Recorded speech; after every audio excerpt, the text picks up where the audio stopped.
സങ്കടങ്ങളെല്ലാം പൊഴിഞ്ഞു പോയതുപോലെ മനസ്സ് ശാന്തമായിരുന്നു. എന്നാലും അനന്തനിലുള്ള പിടി അയച്ചില്ല. വീട്ടിലേക്ക് കയറി വന്ന സത്യയും ശങ്കരനും ഈ കാഴ്ച കണ്ട് പരസ്പരം നോക്കി. ശങ്കരന്റെ ചുണ്ടിൽ ചിരിയാണെങ്കിൽ സത്യയുടെ മുഖത്ത് നാണക്കേടാണ്. അനന്ത!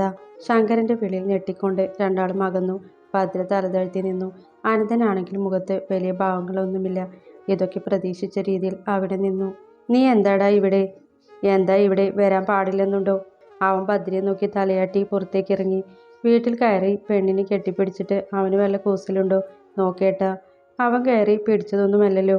ഇതാ ഞാൻ പറഞ്ഞ് എത്രയും വേഗം കെട്ടി നിർത്താൻ പറ്റിയാൽ ഈ മകരത്തിൽ തന്നെ. സത്യ ഒന്ന് മൂളി ഭദ്രയെ നോക്കി. സത്യയുടെ നോട്ടം കണ്ടതും അവൾ വേഗം ഉള്ളിലേക്ക് വലിഞ്ഞു. അനന്തൻ ചിരിയോടെ തന്നെ പുറത്തിറങ്ങിയത്. പക്ഷെ പുറത്തിറങ്ങിയതും അവന്റെ ഭാവം മാറി.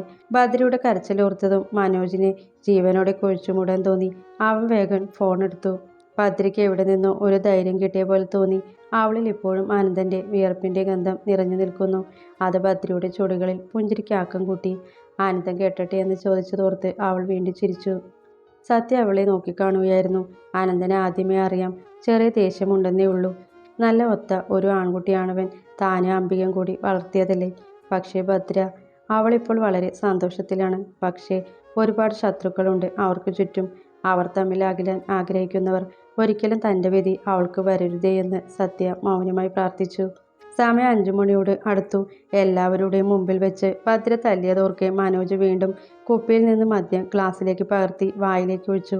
കണ്ണുകൾ ഇറുക്കി അടച്ചു. അയാൾ കവിളിൽ തലോടി.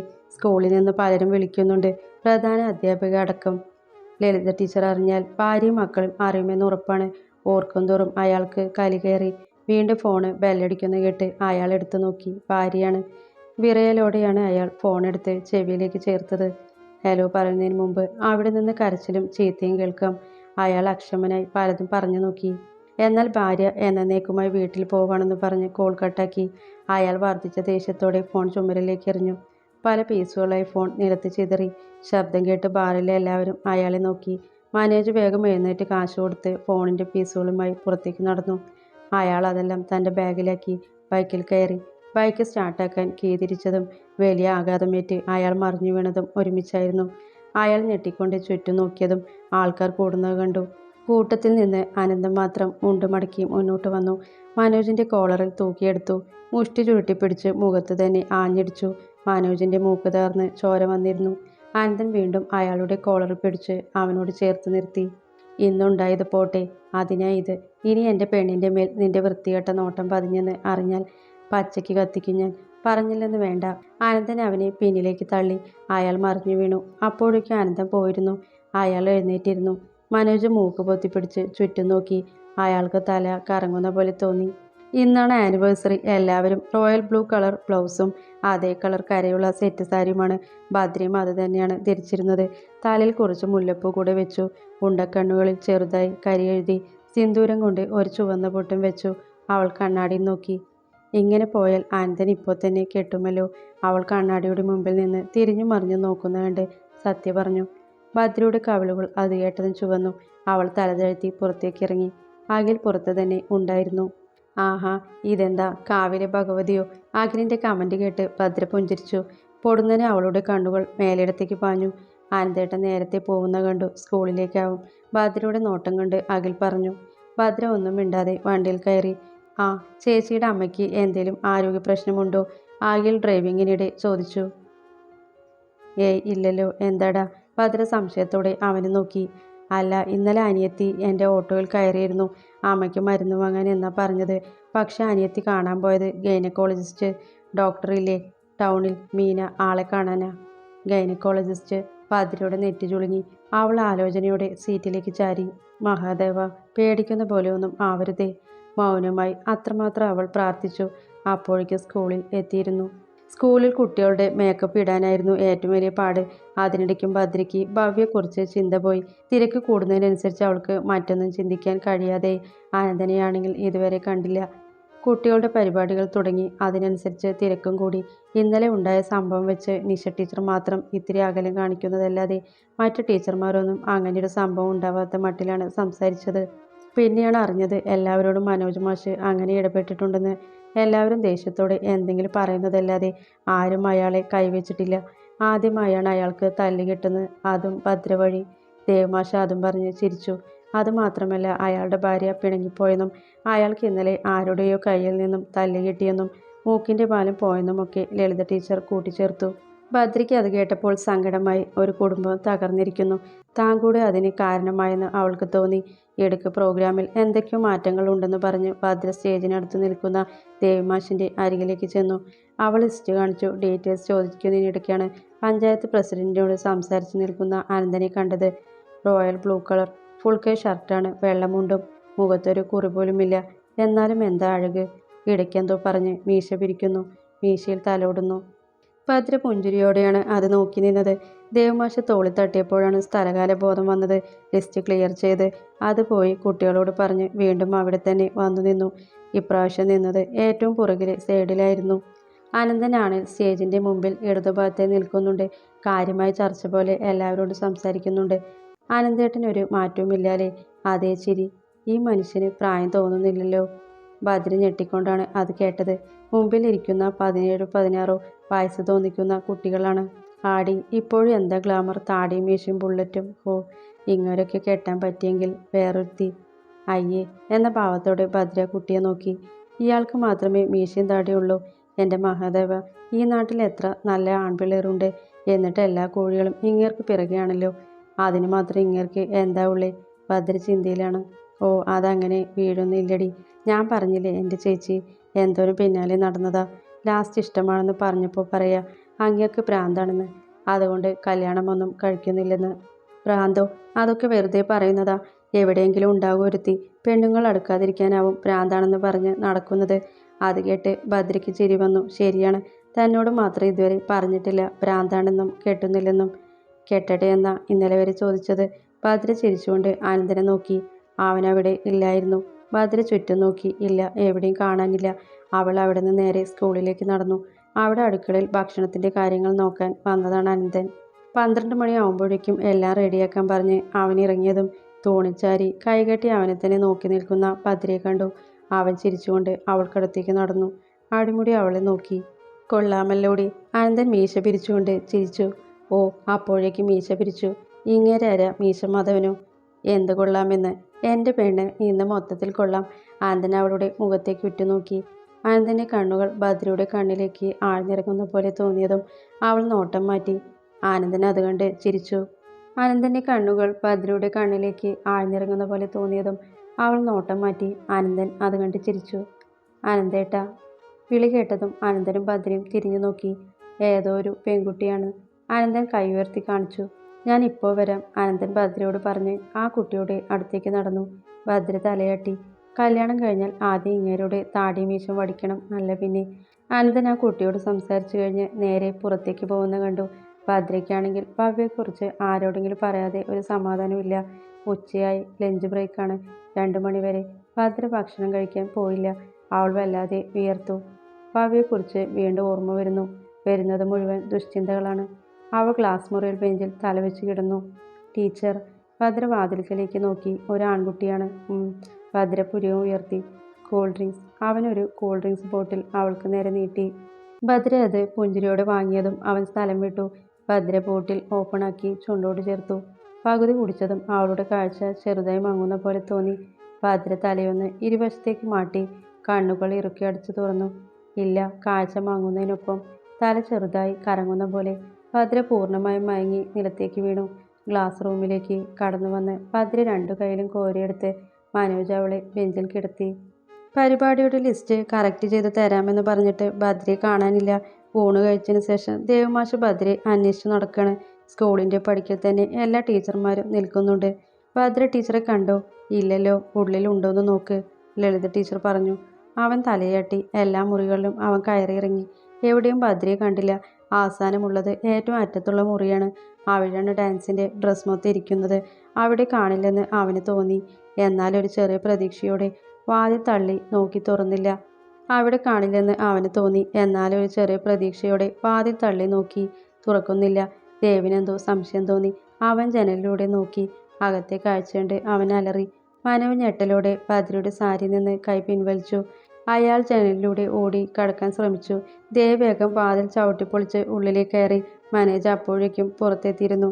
ടീച്ചറെ, ദേവ് വേഗം സാരി നേരെയാക്കി പുറത്തേക്ക് അലറി വിളിച്ചു. ദേവിൻ്റെ അലർച്ചയിട്ട് എല്ലാ ടീച്ചർമാരും ഓടി വന്നു. ദേവ് ഭദ്രയുടെ കവളിൽ തട്ടി കുലുക്കി വിളിച്ചു. ടീച്ചർമാരും ഭദ്രയ്ക്ക് ചുറ്റും കൂടി. ഒരാൾ വെള്ളമെടുത്ത് അവളുടെ മുഖത്തേക്ക് തളിച്ചു. എന്താ എന്താ ഉണ്ടായേ? മനോജ് മാഷ്, ഭദ്രയെ അപ്പോഴേക്കും ഞാൻ കണ്ടു, ദേവ് ടെൻഷനോടെ പറഞ്ഞു. പച്ചക്കള്ളം, ഞാനല്ല, നീയും ഇവളും ചേർന്ന്. എന്നിട്ട് എൻ്റെ തലയിലിടുന്നു. പെട്ടെന്ന് കയറി വന്ന പോലെ അഭിനയിച്ചുകൊണ്ട് മനോജ് തൻ്റെ ഭാഗം ക്ലിയറാക്കി. ഡാ നിന്നെ ഞാൻ. ദേവ് മനോജിൻ്റെ കാരണത്തൊന്നു കൊടുത്തു. അയാളുടെ കോളറിൽ പിടിച്ച് വലിച്ചു. കുറച്ചുപേർ അവരെ പിടിച്ചു മാറ്റാൻ ശ്രമിക്കുന്നുണ്ടായിരുന്നു. ലളിത ടീച്ചറും ബീന ടീച്ചറും ഭദ്രയുടെ മുഖത്ത് വെള്ളം തളിച്ച് കവിളിൽ തട്ടി വിളിച്ചുകൊണ്ടിരുന്നു. നിർത്ത്, എന്താ ഉണ്ടായതെന്ന് ഭദ്ര പറയട്ടെ. പ്രധാന അധ്യാപിക ശോഭന ടീച്ചർ ഒച്ച ഉയർത്തിയതും ദേവൊന്ന് അടങ്ങി. ഭദ്രയുടെ കവിളിൽ തട്ടി വിളിക്കുന്നതിനനുസരിച്ച് അവൾ കണ്ണുകൾ മെല്ലെ തുറക്കാൻ ശ്രമിച്ചു. ഭദ്ര ഉറക്ക ചടവോടെ കണ്ണുകൾ മെല്ലെ തുറന്നു. ചുറ്റും കൂടി നിൽക്കുന്ന ആൾക്കാരെ അവൾ സംശയത്തോടെ നോക്കി. അഴിഞ്ഞിടുന്ന സാരി ഞെട്ടലോടെ തൻ്റെ ശരീരത്തിലേക്ക് ചേർത്തുകൊണ്ട് അവൾ ചുറ്റും നോക്കി. എന്താ എന്താ ഇതൊക്കെ? ഭദ്ര എല്ലാവരോടും വിറയലോടെ ചോദിച്ചു. അവളുടെ കണ്ണുകൾ നിറയുന്നുണ്ട്. അത് തന്നെയാ ടീച്ചർ ഞങ്ങളും ചോദിക്കുന്നേ. എന്താ ഇവിടെ ഉണ്ടായേ? ടീച്ചർ എന്താ ഇവിടെ മയങ്ങിക്കിടക്കുന്നേ? ഞാൻ ഭദ്ര തലയിൽ കൈവച്ച് എന്തോ ഓർത്തു. എനിക്കൊന്നും ഓർമ്മയില്ല ടീച്ചർ. ഒരു കുട്ടി കുടിക്കാൻ കൂൾ ഡ്രിങ്ക്സ് കൊണ്ടുവന്നു. അത് കുടിച്ചതിന് ശേഷം തല കറങ്ങുന്ന പോലെ തോന്നി. പിന്നെ എനിക്കൊന്നും ഓർമ്മയില്ല. ഭദ്ര പറയുന്ന കേട്ട് കൂട്ടത്തിൽ മറഞ്ഞു നിന്ന മനോജ് ആശ്വാസത്തോടെ നെഞ്ചിൽ കൈവച്ചു. ഞാൻ പറയാം, ഇവനാ നിന്നെ നശിപ്പിക്കാൻ നോക്കിയത്. മനോജ് ദേവിനെ ചൂണ്ടിപ്പറഞ്ഞു. ഭദ്ര ഞെട്ടലോടെ ദേവിനെ നോക്കി. ഡാ ചെറ്റെ, അനാവശ്യം പറയുന്നു. ദേവ് വീണ്ടും അയാളുടെ കഴുത്തിൽ കുത്തിപ്പിടിച്ചു. അനാവശ്യമൊന്നല്ല, ഞങ്ങളും കുറെ കാണുന്നതാ. ഇങ്ങനെ മാനം കളയാതെ കെട്ടിക്കൂടെ ദേവ് മാഷേ. എന്തിനാ ഇങ്ങനെ മാനം കെട്ട പണിക്ക് നിൽക്കുന്നേ? എന്തായാലും ഇത് ഒരു സ്കൂളല്ലേ? ഭദ്രയും ദേവും ഞെട്ടലോടെയാണ് അത് കേട്ടത്. ഒന്നും മിണ്ടാതിരിക്കും ടീച്ചറെ. ഇപ്പോൾ അതാണോ പ്രശ്നം? അത് തന്നെ പ്രശ്നം. കെട്ടിക്കൊണ്ട് വീട്ടിൽ പോയിട്ട് എന്ത് വേണേലും ആയിക്കൂടെ? ഇതിപ്പോൾ കുട്ടികൾ വരെ പറഞ്ഞു തുടങ്ങി.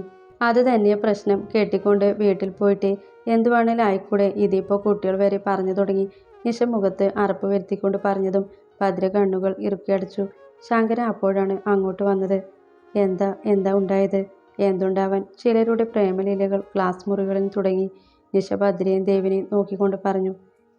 എന്തൊക്കെയാ ടീച്ചറെ പറയുന്നേ? ഞാൻ പറഞ്ഞതാണോ ഇവർ ചെയ്യുന്നതിൽ തെറ്റില്ല. ആണുങ്ങൾ എങ്ങനെ വേണേലും ആകട്ടെ. പക്ഷെ പെണ്ണുങ്ങൾ ഇത്രയും തരം താഴ്ന്നു. മതി. ടീച്ചർ പറയുന്ന പോലെ ഒന്നുമല്ല കാര്യങ്ങൾ. ഭദ്രയെ കാണാതെ ഞാൻ അന്വേഷിച്ചു വരുന്നത് എല്ലാ ടീച്ചർമാരും കണ്ടതാ. ഞാൻ തെറ്റൊന്നും ചെയ്തിട്ടില്ല. ഇന്നലെ തെറ്റ് ചെയ്തവർ തന്നെ ഇന്നും അത് ആവർത്തിച്ചു. അത് ഞാൻ കണ്ടതുമാണ്. എൻ്റെ മൂക്കിൽ 2 സ്റ്റിച്ചുണ്ട്. മേലനക്കാൻ വയ്യ. ഞാനാണോ? എന്തിനാ മാഷെ ഇങ്ങനെ നുണ പറയുന്നേ? അഥവാ ഞാനിവിടെ ഉണ്ടായാലും പിന്നെ എങ്ങനെ പുറത്തുപോയി? അതാരെങ്കിലും കണ്ടോ? ഈ ടീച്ചർമാരുടെ പുറകെ തന്നെയല്ലേ ഞാനും വന്നത്? അയാൾ പറയുന്ന കേട്ട് എല്ലാവരും പരസ്പരം നോക്കി. ഭദ്ര ആകെ നിർവികാരമായിരുന്നു. ദേവിനും ശങ്കരനും അവളുടെ അവസ്ഥ കണ്ടപ്പോൾ സങ്കടം തോന്നി. ഈ അനന്തൻ ഇത് എവിടെ പോയി കിടക്കുക? ശങ്കരൻ ദേഷ്യത്തോടെ ഓർത്തു. എൻ്റെ കൈ ഇന്നലെ അറിയാതെ എവിടെയോ തട്ടിയപ്പോൾ എന്തായിരുന്നു ഇവളുടെ ഷോ? എന്നിട്ടിപ്പോൾ മുറിയിൽ. നിർത്ത്. ദേവ് ഒച്ച ഉയർത്തി. ഞങ്ങൾ തെറ്റൊന്നും ചെയ്തിട്ടില്ല. അത് തെളിയിക്കാൻ ഞങ്ങളുടെ കയ്യിൽ തെളിവുമില്ല. അങ്ങനെ ഒരു ചീത്തപ്പേര് ഞാൻ കാരണം ഭദ്രയ്ക്ക് വന്നിട്ടുണ്ടെങ്കിൽ നാളെ തന്നെ അവളുടെ കഴുത്തിൽ ഈ ദേവ് താലി കെട്ടിയിരിക്കും. ദേവ് പറഞ്ഞതും ഭദ്രയും ശങ്കരനും ഞെട്ടലോടെ മുഖമുയർത്തി. ഭദ്ര വേഗം ശങ്കരനെ നോക്കി. അയാൾ വേണ്ടെന്ന് തല വിലങ്ങനെയാട്ടി. അതെ, അത് തന്നെ നല്ലത്. പ്രായം കൂടിയ ശോഭന അത് ശരിവെച്ചപ്പോൾ എല്ലാവരും അത് ധാരണയാക്കി. ദേവ് ഭദ്രയെ നോക്കി. അവളുടെ കണ്ണുകൾ ഇപ്പോഴും ആ ഞെട്ടലിൽ തന്നെയാണ്. എനിക്ക് വേറെ വഴിയൊന്നുമില്ല ഭദ്ര. ദേവ് അത് പറഞ്ഞതും കാറ്റുപോലെ പുറത്തേക്കിറങ്ങി. എല്ലാവരും പിരിഞ്ഞു പോവാൻ തുടങ്ങി. പോവാതെ നിൽക്കുന്ന മനോജിനെ ലളിത സംശയത്തോടെ നോക്കി. അത് കണ്ടതും അയാൾ വേഗം പുറത്തേക്കിറങ്ങി. ശങ്കരനും ലളിതയും ഭദ്രയുടെ അരികെ തന്നെ നിന്നു. ശരിക്കും എന്താ മോളെ ഉണ്ടായേ? എനിക്കൊന്നും അറിയില്ല അമ്മാവ. ഭദ്ര കരച്ചിലോടെ ലളിതയുടെ തോളിലേക്ക് ചാഞ്ഞു. മനോജിന് അല്പം സന്തോഷം തോന്നി. പക്ഷേ ഭദ്രയെ ദേവ് വിവാഹം കഴിക്കാമെന്ന് പറയുമെന്ന് അയാൾ ഒരിക്കലും കരുതിയില്ല. അതിൻ്റെ ചെറിയ നിരാശയും അയാൾക്കുണ്ട്. ഭദ്രയെ കുറെ മോഹിച്ചതാണ് ആദ്യ കാഴ്ചയിൽ തന്നെ. വെണ്ണയിൽ കടഞ്ഞെടുത്ത പോലെ അവളുടെ മെയ്യഴക്. അത് ആലോചിക്കും തോറും അയാളിൽ വികാരം വന്നു മൂടി. ചെയ്തത് മണ്ടത്തരമായിപ്പോയോ? അവളെ ആസ്വദിക്കാൻ കഴിഞ്ഞില്ല. അതിനൊപ്പം താൻ ഏറ്റവും വെറുക്കുന്നവൻ അവളെ വിവാഹം കഴിക്കുന്നു. തനിക്ക് എന്താ കിട്ടിയത്? തകർന്ന മൂക്കോ? അവളെ ആസ്വദിക്കണമെന്നും അത് അനന്ത അറിയണമെന്നും അങ്ങനെ രണ്ടാളും തകർന്നു നിൽക്കുന്നത് കാണണമെന്നും ആഗ്രഹിച്ചതാണ്. പക്ഷേ മനോജ് ബൈക്ക് കാവലിലേക്ക് കയറ്റുമ്പോഴാണ് എതിരെ അനന്തിൻ്റെ ബുള്ളറ്റ് വന്നത്. മനോജ് ബൈക്ക് നിർത്തി. അനന്തനും ബുള്ളറ്റ് നിർത്തി അവനെ സംശയത്തോടെ നോക്കി. നിന്റെ മറ്റവളെ മാഷിന്റെ കൂടെ പിടിച്ചല്ലോ അനന്ത, അതും തുണിയില്ലാതെ, മനോജ് ഉറക്കെ പറഞ്ഞുകൊണ്ട് അട്ടഹസിച്ചു. കവലയിലെ എല്ലാവരും അവരെ നോക്കി. അനന്തൻ ദേഷ്യം കൊണ്ട് പല്ലിറുമ്മി. അവൻ വേഗം ബുള്ളറ്റ് ഓഫാക്കി ഇറങ്ങി. പരിപാടികളൊക്കെ ഉച്ചയ്ക്ക് ശേഷം വീണ്ടും തുടങ്ങിയെങ്കിലും ഭദ്ര എങ്ങും പോവാതെ അവിടെ തന്നെ ഇരുന്നു. ശങ്കരൻ അവളുടെ കൂടെ ഉണ്ടായിരുന്നു. അമ്മാവ, എന്താ മോളെ? എനിക്ക് വീട്ടിൽ പോണം. ആ മോളിരിക്കി, ഞാൻ അഖിലിനെ വിളിക്കാം. ശങ്കരൻ ഫോണും എടുത്ത് പുറത്തേക്ക് ഇറങ്ങി. ഭദ്രയ്ക്ക് ഒരുതരം മരവിച്ച അവസ്ഥയായിരുന്നു. എന്താ ഉണ്ടായതെന്ന് ഓർക്കാൻ കൂടി കഴിയുന്നില്ല. ദേവമാഷിനെ സ്വന്തം സഹോദരനെ പോലെ കണ്ടതാണ്. അല്പസമയം കഴിഞ്ഞ് ശങ്കരൻ ഉള്ളിലേക്ക് വന്നു. വാ മോളെ, ശങ്കരൻ പറഞ്ഞപ്പോൾ ഭദ്ര മിണ്ടാതെ തൻ്റെ ബാഗുമെടുത്ത് പുറത്തേക്കിറങ്ങി. അഖിലിൻ്റെ ഓട്ടോ പുറത്തു തന്നെ ഉണ്ടായിരുന്നു. അവൾ ആരെയും നോക്കാതെ ഓട്ടോയിൽ കയറി. കൂടെ ശങ്കരനും. അഖിൽ ശങ്കരനോട് എന്തൊക്കെയോ ചോദിക്കുന്നുണ്ടായിരുന്നു. ഭദ്ര അതൊന്നും ശ്രദ്ധിക്കാതെ പുറത്തേക്ക് നോക്കിയിരുന്നു. വീടെത്തിയതും ശങ്കരൻ ഇറങ്ങി പൈസ കൊടുത്തു. ഭദ്ര വേഗം ഉള്ളിലേക്ക് കയറി. ഉമ്മറത്തിരിക്കുന്ന സത്യ അവളെ സംശയത്തോടെ നോക്കുന്നുണ്ടായിരുന്നു. ഭദ്ര കട്ടിലിൽ തലയിൽ കൈവച്ചിരുന്നു. അവളുടെ കണ്ണുകൾ നിറയാൻ തുടങ്ങി. മോളെ, ഭദ്ര മുഖമുയർത്തി നോക്കി. ശങ്കരനാണ്. മോള് വിഷമിക്കണ്ട, അനന്തം വരട്ടെ, എല്ലാം ശരിയാക്കാം. അവൻ വന്നാൽ ഞാൻ ഇങ്ങോട്ട് വിടാം. ഭദ്ര ഒന്നും മിണ്ടാതെ തല താഴ്ത്തിയിരുന്നു. അന്ന് പരിപാടിയെല്ലാം കഴിഞ്ഞ് സദ്യയായപ്പോൾ സ്കൂളിലെ ടീച്ചർമാർ ഭദ്രയുടെ അടുത്തേക്ക് വന്നു. അവർ സത്യയോട് കാര്യം പറഞ്ഞു. സത്യ എല്ലാം ഒരു ഞെട്ടലോടെയാണ് കേട്ടത്. ശങ്കരനോട് ചോദിച്ചപ്പോൾ ഒഴിഞ്ഞു മാറിയത് ഇപ്പോഴാണ് മനസ്സിലായത്. നാളെ രാവിലെ ഭദ്രയെ അമ്പലത്തിലേക്ക് വധുവിനെ പോലെ അണിയിച്ചൊരുക്കി കൊണ്ടുവരാൻ പറയാനാണ് അവർ വന്നത്. സ്കൂളിൻ്റെ ഇഷ്യൂ വെച്ച് നോക്കുമ്പോൾ വിവാഹം വേഗം നടത്തുന്നതാണ് നല്ലതെന്നായിരുന്നു അവരുടെ അഭിപ്രായം. ഭദ്ര മൗനമായി ഇരിക്കുന്നത് പ്രായം കൂടിയ എല്ലാ ടീച്ചർമാരിലും ഒരു പേടിയുണ്ടാക്കി. ഭദ്ര കാരണം സ്കൂളിൻ്റെ നല്ല പേര് പോകരുതെന്നും ഭദ്രയുടെ ഭാവിക്ക് ഇതാണ് നല്ലതെന്നും പറഞ്ഞപ്പോൾ ഭദ്ര കണ്ണീരോടെ തലയാട്ടി. സ്കൂളിൻ്റെ പേരിൽ യാതൊരു വിധത്തിലുള്ള അഭിമാനങ്ങളും വരാൻ ഞാൻ സമ്മതിക്കില്ല. എന്തെങ്കിലും ഉണ്ടായാൽ അനന്തൻ എന്നെ കൊല്ലും. തിരിച്ചിറങ്ങുമ്പോൾ ശോഭനും മറ്റ് ടീച്ചർമാരോട് പറയുന്ന കേട്ട് സത്യയ്ക്ക് ചിരി വന്നു. ഇത് നടത്തിയാൽ നിങ്ങളെ അനന്തൻ വെറുതെ വിടൂ? ചോദിക്കണമെന്ന് തോന്നി, പക്ഷെ ചോദിക്കാൻ പോയില്ല. ഭദ്ര കണ്ണുകൾ അടച്ചു കിടന്നു. സത്യ കഴിക്കാൻ വിളിച്ചിട്ടും അവൾ പോയില്ല. ഇടയ്ക്കെപ്പോഴും അവൾ കണ്ണുകൾ തുറന്നു. സമയം നോക്കി. രാത്രി 12 കഴിഞ്ഞിരിക്കുന്നു. ഇത്ര സമയമായിട്ടും അനന്തൻ തന്നെ കാണാൻ വന്നിട്ടില്ല. അനന്തേട്ടൻ തന്നെ തെറ്റിദ്ധരിച്ചു. അവൾ മെല്ലെ ശബ്ദമുണ്ടാക്കാതെ പുറത്തേക്കിറങ്ങി. മേലിടത്തേക്ക് ചെന്നു. മുറ്റത്ത് ബുള്ളറ്റ് കിടക്കുന്നുണ്ട്. ഭദ്ര വേഗം തിരിഞ്ഞു നടന്നു. അനന്തേട്ടൻ ഉള്ളിൽ തന്നെ ഉണ്ട്. പിന്നെ എന്തുകൊണ്ട് തന്നെ കാണാൻ വന്നില്ല? എല്ലാവരും പറഞ്ഞു കേട്ടപ്പോൾ തന്നെ സംശയിച്ചു കാണും. അതായിരുന്നു അവസ്ഥ. തനിക്ക് പോലും ഓർമ്മയില്ല എന്താ ഉണ്ടായതെന്ന്. തനിക്കൊന്നും പറ്റിയില്ലെന്ന് ദേവമാഷ് പറഞ്ഞെന്ന് ലളിത ടീച്ചർ പറഞ്ഞു. അത്രമാത്രം. ഭദ്ര ഒന്ന് നെടുവീർപ്പിട്ട് വീട്ടിലേക്ക് കയറി. മുറിയിൽ കയറി കതകടച്ചു. കണ്ണിൽ കണ്ടത് ഒരു സാരിയാണ്. അവൾ ഫാന് ഓഫ് ചെയ്ത് സാരിയെടുത്ത് ഫാനിന് കുറുകെ കുരുക്കിട്ടു. പെട്ടെന്നാണ് വാതിലിൽ മുട്ടുകേട്ടത്. ഭദ്ര ഞെട്ടി. അവൾ വേഗം സാരി അഴിച്ച് ആയിയിലിട്ടു. ഫാൻ ഓണാക്കി. വേഗം വാതിൽ തുറന്നു. സത്യാണ്. എന്താ നിന്റെ മുഖം വല്ലാതിരിക്കുന്നേ? ഒന്നുമില്ല. സത്യ വേഗം ഉള്ളിലേക്ക് കയറി. ഭദ്ര അവരെ സംശയത്തോടെ നോക്കി. ഞാനും ഇന്ന് നിന്റെ ഒപ്പമാ. കല്യാണമല്ലേ, നേരത്തെ എഴുന്നേൽക്കണം. സത്യ ബെഡിൽ കിടന്നു. വാ, വന്ന് കിടക്ക്. ഭദ്ര തലയാട്ടി ബെഡിൽ കിടന്നു. അവൾ കണ്ണുകൾ മെല്ലെ അടച്ചു. പിറ്റേന്ന് രാവിലെ ജയിലിൽ ഇരുമ്പഴികളിൽ പിടിച്ച് അവൻ നിസ്സഹായനായി നിന്നു. ശങ്കരൻ പുതിയതായി വന്ന എസ്.ഐയോട് സംസാരിച്ചെങ്കിലും ഫലമുണ്ടായില്ല. എന്തായാലും ഇന്ന് മോർണിംഗ് കോടതിയിൽ ഹാജരാക്കണം. നടുറോഡിൽ വെച്ച അയാളുടെ കൈ ഒടിച്ചത് അത് നാട്ടുകാർ മൊത്തം കണ്ടതുമാണ്. എസ്.ഐ പറഞ്ഞു. രവി, താൻ പറയുന്നത് എനിക്ക് മനസ്സിലാവും. അയാൾ നോർമൽ അല്ലെങ്കിൽ അതുമായി ബന്ധപ്പെട്ട സർട്ടിഫിക്കറ്റ് കൊണ്ടുവാ. സാർ, അതിനൊക്കെ കുറച്ച് സമയം പിടിക്കും. ഇന്ന് അവൻ സ്നേഹിച്ച പെണ്ണിൻ്റെ കല്യാണമാണ്. രവി ഹോസ്പിറ്റലിൽ പോയി ടെസ്റ്റ് കഴിഞ്ഞു വേണം അവനെ കോടതിയിൽ കൊണ്ടുപോവാൻ. താൻ പോവാൻ നോക്ക്. ഇനി നിന്നാൽ ഞാൻ വേറെ എന്തെങ്കിലും പറയും. എസ്.ഐയുടെ മുറിയിൽ നിന്ന് മങ്ങിയ മുഖവുമായി അയാൾ ഇറങ്ങി. അനന്തൻ അത് കണ്ട് പുച്ഛത്തോടെ ചിരിച്ചു. എസ്.ഐ ഇറങ്ങി വന്നു. ഡോ, വേഗം ഇറക്ക്, ഹോസ്പിറ്റലിൽ പോവണം. രവി തലയാട്ടി. അനന്തൻ്റെ ലോക്കപ്പ് തുറന്നു. അനന്തൻ ഇറങ്ങി അവൻ്റെ കയ്യിൽ വിലങ്ങ് വെച്ചു. താൻ എന്തിനാടോ പബ്ലിക്കായി അയാളെ തല്ലിയത്? അതും നോർമൽ അല്ലാത്ത താൻ. അനന്തൻ അതിനൊന്ന് ചിരിച്ചു. സ്നേഹിക്കുന്ന പെണ്ണിനെ വൃത്തികേട് പറഞ്ഞാൽ ആരാ സാറേ തല്ലാത്തെ? നട്ടലുള്ള ആണുങ്ങൾ ആരും അവനൊന്ന് കൊടുക്കാതെ ഇരിക്കില്ല. അങ്ങനെ കൊടുത്തില്ലെങ്കിൽ അവൻ നോർമൽ അല്ലാത്തത്. അനന്തൻ വിലങ്ങ് വെച്ച കൈകൊണ്ട് മീശ ഉയർത്തി വെച്ചു. എസ്.ഐ അവനെ സൂക്ഷ്മതയോടെ നോക്കി. തനിക്ക് ശരിക്കും ഇവർ പറയുന്ന പോലെ അറിയില്ല സാറേ. ദേഷ്യം വരുമ്പോൾ തല്ലും, അപ്പോൾ വട്ടനാവും. അതുകൊണ്ട് തന്നെയാ ചങ്കില ഒരുത്തി കയറിയപ്പോൾ വേണ്ടെന്ന് വെച്ചത്. പക്ഷേ ഇന്ന് ജീവിക്കാൻ ഒരു മോഹം തോന്നിയിട്ടുണ്ടെങ്കിൽ അതിന് കാരണം ഒന്നേ ഉള്ളൂ. എസ് ഐ അവൻ പറയുന്നത് ശ്രദ്ധിച്ചു നിന്നു. എൻ്റെ ഭദ്ര. അനന്തൻ പുഞ്ചിരിയോടെ അതും പറഞ്ഞ് ജീപ്പിന് പുറകിലേക്ക് കയറി. കൂടെ മറ്റ് പോലീസുകാരും. ഒരുക്കങ്ങൾക്കൊക്കെ മരപ്പാവ് പോലെ ഇരുന്നു കൊടുത്തു അവൾ. ഈ നിമിഷം വരെ അനന്തനെ കണ്ടിട്ടില്ല. അനന്തേട്ടൻ വെറുത്തു കാണും, കരയണമെന്നുണ്ട്, പക്ഷെ കഴിയുന്നില്ല. കൺമുന്നിലെ അനന്തനുമായുള്ള നിമിഷങ്ങൾ ഓടിമറയുന്നു. രാജശേഖരൻ തല്ലിയ അന്ന് തന്നെ ചേർത്ത് പിടിച്ചു പോസ്റ്റിന്റെ മറവിൽ നിന്നത്, കുളത്തിൽ നിന്നും രക്ഷിച്ചത്, മാറാൻ അംബികാമ്മയുടെ വസ്ത്രം തന്നത്, ഹോസ്പിറ്റൽ വെച്ച് ഇരുകൈകളിലും കോരിയെടുത്തത്, എല്ലാം മധുരമുള്ള സ്വപ്നങ്ങൾ പോലെ ഓടിമറയുന്നു. അവയെ പിടിച്ചു നിർത്താൻ കഴിയുന്നില്ല. അമ്പലത്തിലെത്തിയതും അവൾ കണ്ടു ചന്ദന കളർ ഷർട്ടും കസവും കൊണ്ടും ധരിച്ച ദേവുമാഷിനെ. പക്ഷെ ശ്രദ്ധിക്കാൻ കഴിയുന്നില്ല. എല്ലാം കേൾക്കുന്നുണ്ട്, കാണുന്നുണ്ട്. കല്യാണമാണെന്ന് അറിഞ്ഞെത്തിയ നാട്ടുകാരും അവരുടെ ഇടയിൽ പുച്ഛത്തോടെ നിൽക്കുന്ന ഷാഗേഷും വേണുവും, പകച്ചു നിൽക്കുന്ന ഭവ്യയും അമ്മയും, സന്തോഷത്തോടെ നിൽക്കുന്ന ശരണ്യയും മിഥിലയും. മിഥിലയുടെ ചുണ്ടുകളിൽ വിജയച്ചിരി. അതിന് മാറ്റു കൂടുതലാണ്. പൂജാരി വലിയ താല്പര്യമല്ലാതെ മന്ത്രങ്ങൾ ചൊല്ലുന്നുണ്ട്. പൂജാരിക്കറിയാം ഭദ്രയുടെ മനസ്സ് അലറി വിളിച്ചു കരഞ്ഞത് കണ്ട ഏക വ്യക്തിയാണ്. ചന്ദനം തൊടാനായി നീണ്ടുവന്ന ദേവിന്റെ കൈകൾ അറപ്പുളവാക്കുന്നു.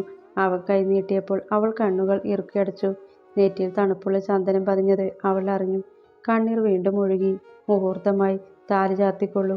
പൂജാരിയുടെ ശബ്ദം കേട്ടതും ഭദ്ര കണ്ണുകൾ തുറക്കാതെ ഇറുക്കെ തന്നെ അടച്ചുപിടിച്ചു. തൻ്റെ കഴുത്തിൽ താലി ചാർത്തിയത് അവൻ്റെ കൈകളുടെ സ്പർശനത്തിലൂടെ അവൾ അറിഞ്ഞു. അത് കഴിഞ്ഞ് നെറ്റിയിൽ സിന്ദൂരം ചാർത്തിയപ്പോഴും അവൾ കണ്ണുകൾ തുറന്നില്ല. പൂമാല അണിയിക്കാൻ അവൻ്റെ കൈകൾ വീണ്ടും അവളിലേക്ക് വന്നു ചേർന്നു.